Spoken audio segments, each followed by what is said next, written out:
എൽദോസ് കുന്നപ്പള്ളിൽ ഉയർത്തിയ ആവശ്യമുണ്ട്. പക്ഷേ ഹൈക്കമാൻഡ് ഒന്നിനും വഴങ്ങുന്നില്ല. താമസിച്ച് പട്ടിക വരുന്നു. പക്ഷേ ഇതൊക്കെ കോൺഗ്രസിന്റെ തെരഞ്ഞെടുപ്പിലെ മുന്നേറ്റത്തെ ബാധിക്കുമെന്ന് കരുതാൻ കഴിയുന്നൊരു സാഹചര്യമുണ്ടോ ദിലീപ് കുമാർ? ഡോക്ടർ ഉന്മേഷ്, ഇക്കാര്യത്തിൽ കോൺഗ്രസിനെ സംബന്ധിച്ച് ചില പ്രതിസന്ധികൾ ഉണ്ടായിട്ടുണ്ട് എന്നത് വസ്തുത തന്നെയാണ്. നേരത്തെ തെരഞ്ഞെടുപ്പ് പ്രഖ്യാപിച്ച് 24 മണിക്കൂറിനകം സ്ഥാനാർത്ഥി പട്ടിക പുറത്തിറക്കുമെന്നായിരുന്നു കോൺഗ്രസ് നേതാക്കൾ പറഞ്ഞിരുന്നത്. പക്ഷേ ഇന്ന് പുലർച്ചെ വരെ നീണ്ട ചർച്ചയ്ക്കൊടുവിലാണ് ഇപ്പോൾ കോൺഗ്രസിന്റെ അന്തിമ സ്ഥാനാർത്ഥി പട്ടിക വന്നിട്ടുള്ളത്. ഇതോടുകൂടി രണ്ടാം ഘട്ട പട്ടിക കൂടി വന്നതോടെ 95 മണ്ഡലങ്ങളിലെയും സ്ഥാനാർത്ഥികളെ പ്രഖ്യാപിച്ചിരിക്കുകയാണ്. 92 മണ്ഡലങ്ങളിലെ സ്ഥാനാർത്ഥികളുടെ പേരുവിവരങ്ങളാണ് AICC ഇപ്പോൾ പുറത്തിറക്കിയിട്ടുള്ളത്. 3 മണ്ഡലങ്ങളിലെ സ്ഥാനാർത്ഥി പട്ടികകളുടെ കാര്യത്തിൽ, അതായത് 3 മണ്ഡലങ്ങളിൽ CPIM-ന്റെ വിമതരെ പിന്തുണയ്ക്കുന്നതിന് കോൺഗ്രസ് തീരുമാനിച്ചിരിക്കുന്നു എന്നാണ് നമുക്ക് ഇതിൽ നിന്ന് മനസ്സിലാകുന്നത്. അമ്പലപ്പുഴയിൽ G. സുധാകരനെ പിന്തുണയ്ക്കുന്നതിന് തീരുമാനിച്ചിരിക്കുന്നു. ഒറ്റപ്പാലത്ത് PK ശശിയെ പിന്തുണയ്ക്കുന്നതിനും തളിപ്പറമ്പിൽ CPIM വിട്ട TK ഗോവിന്ദനെ പിന്തുണയ്ക്കുന്നതിനുമുള്ള തീരുമാനം കോൺഗ്രസ് നേതൃത്വം കൈക്കൊണ്ടിരിക്കുന്നു. അതുകൊണ്ട് ഈ 3 മണ്ഡലങ്ങളിലെ സ്ഥാനാർത്ഥികളുടെ പേരും ആ മണ്ഡലങ്ങളെക്കുറിച്ചുമുള്ള പരാമർശങ്ങളില്ല. പയ്യന്നൂരിൽ നേരത്തെ RSPക്ക് നൽകിയ സീറ്റാണ്. അതുകൊണ്ട് കോൺഗ്രസിൻ്റെ ആ സ്ഥാനാർത്ഥി പട്ടികയിൽ വരേണ്ടതില്ല.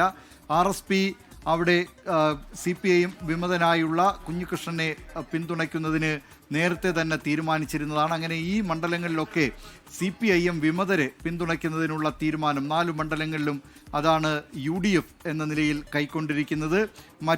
ഈ സ്ഥാനാർത്ഥി പട്ടികയിൽ ഏറ്റവും പ്രധാനപ്പെട്ട കാര്യം K. സുധാകരന് സീറ്റില്ല. കണ്ണൂർ നിയമസഭാ സീറ്റിന് വേണ്ടി അവകാശവാദം ഉന്നയിച്ചിരുന്നു K. സുധാകരൻ. പക്ഷേ K. സുധാകരന് സീറ്റില്ല. TO മോഹനൻ, നേരത്തെ കണ്ണൂർ കോർപ്പറേഷന്റെ മേയറായിരുന്ന TO മോഹനാണ് അവിടെ കോൺഗ്രസ് സ്ഥാനാർത്ഥി.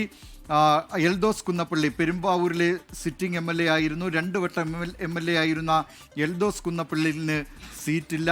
അവിടെ എറണാകുളം ജില്ലാ പഞ്ചായത്തിൻ്റെ മുൻ പ്രസിഡന്റായിരുന്ന മനോജ് മൂത്തേടനെ സ്ഥാനാർത്ഥിയാക്കുന്നതിനാണ് കോൺഗ്രസ് നേതൃത്വം തീരുമാനിച്ചിട്ടുള്ളത്.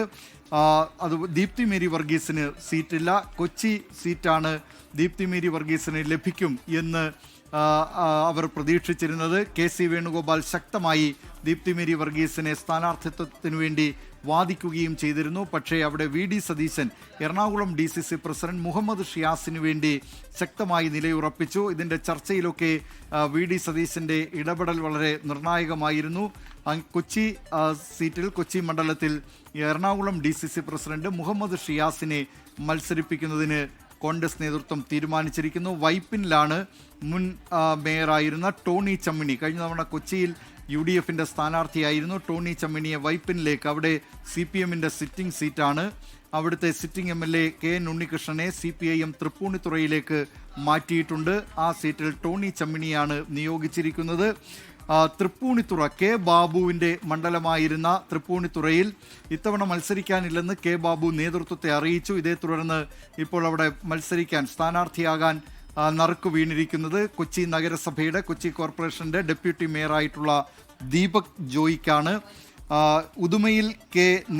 നീലകണ്ഠനാണ് സ്ഥാനാർത്ഥി. തൃക്കരിപ്പൂരിലാണ് സന്ദീപ് വാര്യരെ കോൺഗ്രസ് നേതൃത്വം സ്ഥാനാർത്ഥിയാക്കിയിട്ടുള്ളത്.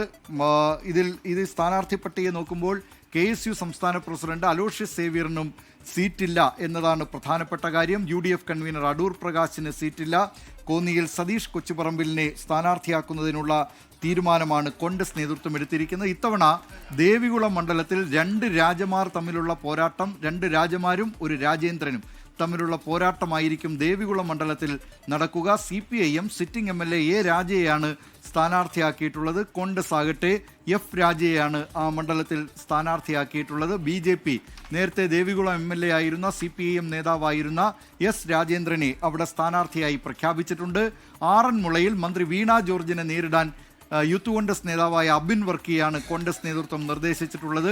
കുമ്മനം രാജശേഖരനാണ് ഈ മണ്ഡലത്തിലെ BJP സ്ഥാനാർത്ഥി. നെയ്യാറ്റിൻകരയിൽ തിരുവനന്തപുരം DCCയുടെ ഇപ്പോഴത്തെ പ്രസിഡന്റ് N. ശക്തനാണ് എൻ ശക്തനെയാണ് അവിടെ കോൺഗ്രസ് നേതൃത്വം നിയോഗിച്ചിരിക്കുന്നത്.